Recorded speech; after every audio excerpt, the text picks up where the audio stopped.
Alors, je vais faire un documentaire sur la dualité. Eh ouais, Mickey Vomère.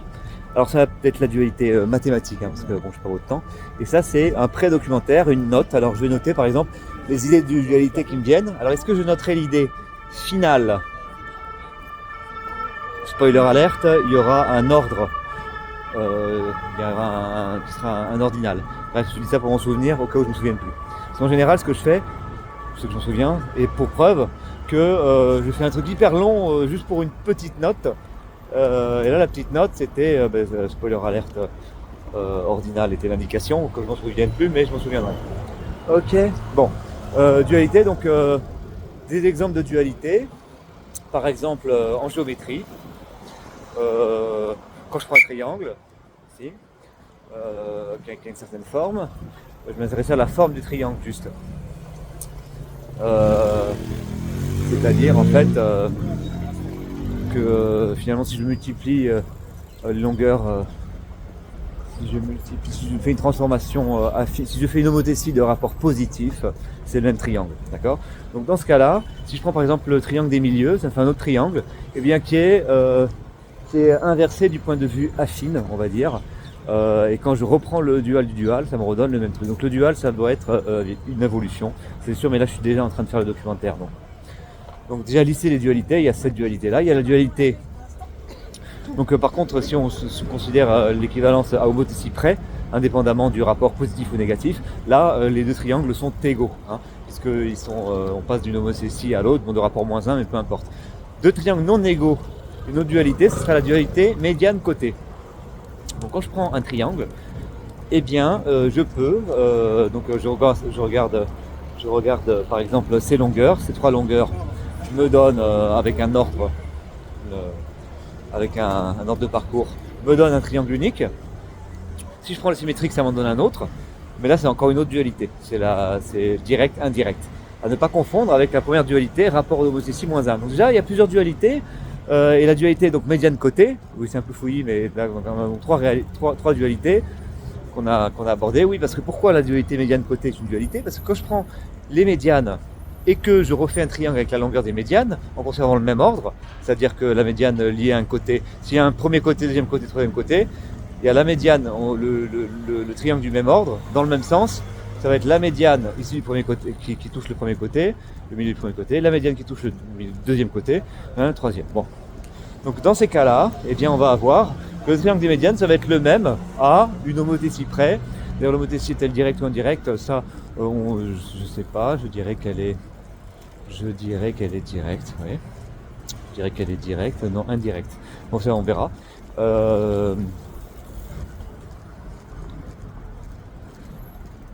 L'homothétie, hein, parce que évidemment le triangle, la similitude par contre est directe. Bon. Donc on a déjà trois dualités.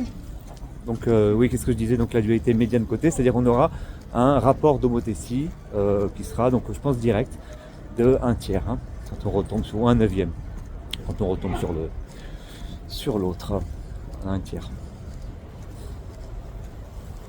Qui vaut bien. Et alors donc il y a plein de dualités comme ça. On peut voir des dualités algébriques. Par exemple le dual d'un espace vectoriel, etc. Alors, le dual d'un ordre en inversant les flèches, tout simplement. Ça, c'est des dualités vraiment triviales. Et il y a des dualités qui le sont un peu moins. Et souvent, une dualité, quand elle n'est pas vraiment une dualité triviale en général, c'est une involution. C'est-à-dire que quand on la répète, ça redonne la même chose. Et voilà. Par contre, il y a des dualités, par exemple l'espace vectoriel. Continu, par exemple l'espace vectoriel topologique. Le bidual sera beaucoup plus gros que le dual. Bon. Donc c'est pas vraiment une involution. Donc bon. Mais c'est hérité d'un système quand ils sont finis, quand les espaces sont devenus finis. C'est une dualité involutive, donc une vraie dualité. Tout ça pour dire que, n'est-ce pas, rien qu'avec les triangles, et on va se concentrer là-dessus. Je pense qu'on va faire un rapide, on va explorer les autres dualités dans d'autres chapitres. Ça c'est le plan. Donc ça on verra. Mais pour l'instant déjà concentrons-nous sur la dualité des triangles, la dualité dans l'espace des triangles. qu'on va quotienter. Alors j'expliquerai ce que c'est le quotient pour les béotiens. Quotient béotien, il y a un T qui fait 6. T c'est ici dans la cité. Oui, dans les cités aussi, il faut faire un peu de béotien dans le triangle. Bon bref. Donc attends, on pause parce que j'ai pas revu. Donc là on a vu plein de combinaisons de dualités différentes avec les triangles. Et en fait il y a une dualité vraiment magnifique. C'est aussi la dualité qui...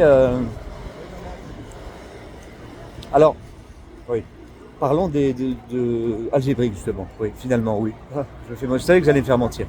Quand on a un corps, il y a une loi duale.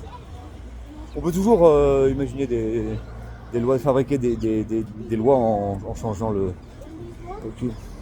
Par exemple, j'ai une fonction, j'ai une bijection, n'est-ce pas, de A dans lui-même, et j'ai une loi de groupe, étoile. Donc je fais donc la loi de groupe qui soit A étoile, je vais dire carré, une autre loi, A carré B, je vais la définir comme f-1 de f de A étoile f de B, qui est Homer. Donc f-1 quand c'est une évolution c'est encore plus joli, même si c'est juste une bijection ça va. Et là, s'il y a des trucs jolis, c'est quand on inverse, on prend la loi, carrément on l'inverse. La bijection c'est x donne 1 sur x, ok. Et là, je vous laisse réfléchir à ce que ça donne. Et ça donne un truc assez joli, géométriquement, qui va s'interpréter un peu comme de la géométrie hyperbolique. J'y ai un peu parce que déjà je suis pas sûr et deuxièmement je n'ai pas trop réfléchi. Nonobstant, quand on regarde l'ensemble des matrices circulaires, c'est-à-dire de forme ABC, BAC, CBA, donc A, B, C, B, A, B, C, C, B, A, B, A, C, et bien ces matrices-là, elles forment c'est stable par...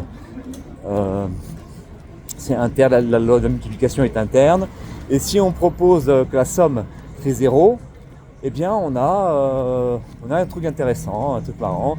Par exemple, si c'est des complexes, on a les triangles. Voilà. Les triangles centrés, on a même centre de gravité. Si maintenant je fais la même loi, mais en changeant l'opération,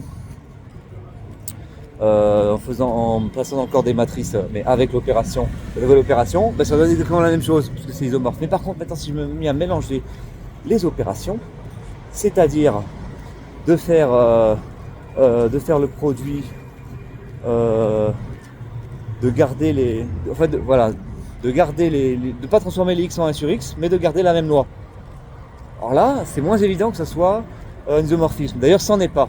Mais quand on quotiente par les homothéties, eh bien on obtient, donc quand on trouve son projectif, on obtient un bel isomorphisme d'application projective, donc d'homographie.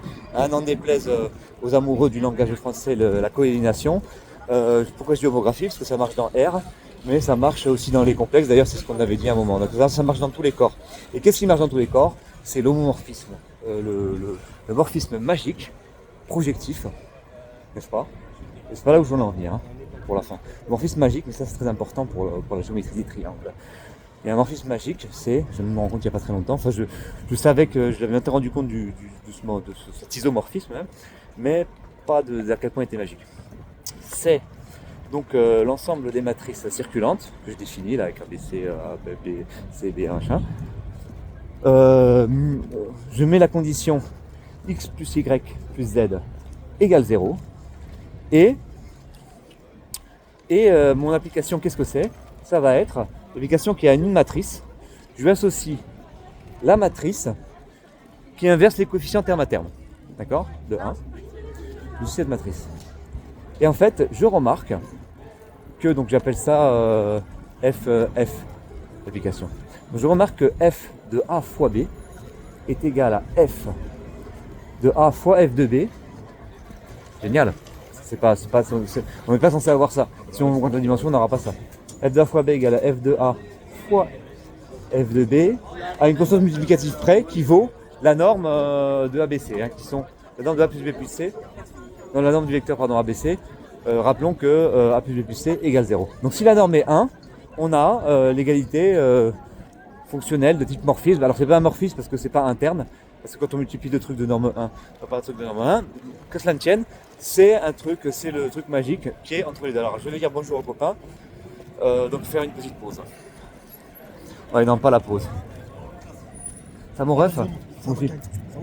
Voici, là, je fais une vidéo où j'explique des trucs de morphisme et tout. Bonjour mademoiselle. Donc on continue. Vas-y à toutes. On se voit tout à l'heure? T'es classe frérot. Oh, il m'a fait un compliment, j'ai pas su lui répondre. Non, mais t'es plus classe que moi. Voilà. Donc où en étais-je? Voilà. Donc ce morphisme, il est magique, il permet de retrouver plein de dualités au passage. Et la dualité de l'inverse des coefficients. On prend une matrice, donne les coefficients. C'est une involution assez peu naturelle, mais là qui va faire un truc magique, justement. On pourrait l'appeler l'inverse de l'idiot, c'est-à-dire inverser coefficient par coefficient. Et ben c'est comme l'inverse tout court, quelque part à multiplication par un scalaire, par une multiples. Là où je voulais en venir, c'était quand je parlais donc d'une dualité. Parfois, la dualité sur un petit ensemble, c'est une involution, mais sur un plus gros ensemble, ça n'en est pas. Et donc on a typiquement le bidual, le dual du dual, qui sur un ensemble, c'est la même chose, c'est l'identité, mais sur un plus gros ensemble, le bidual n'est pas le dual. Et dans ce cas-là, quand on regarde l'image du bidual, par contre là, on a un truc involutif sur l'image. Bon. Et alors la question que je me posais, c'était que bon, si on demande que la dualité soit un morphisme involutif, quelle que soit la structure, morphisme par rapport à la structure en question, eh bien on peut se poser la question, est-ce que si on a juste un morphisme et juste involutif sur une certaine partie, est-ce qu'il n'y a pas un plus gros ensemble pour lequel le morphisme soit pas bijectif mais une simple injection.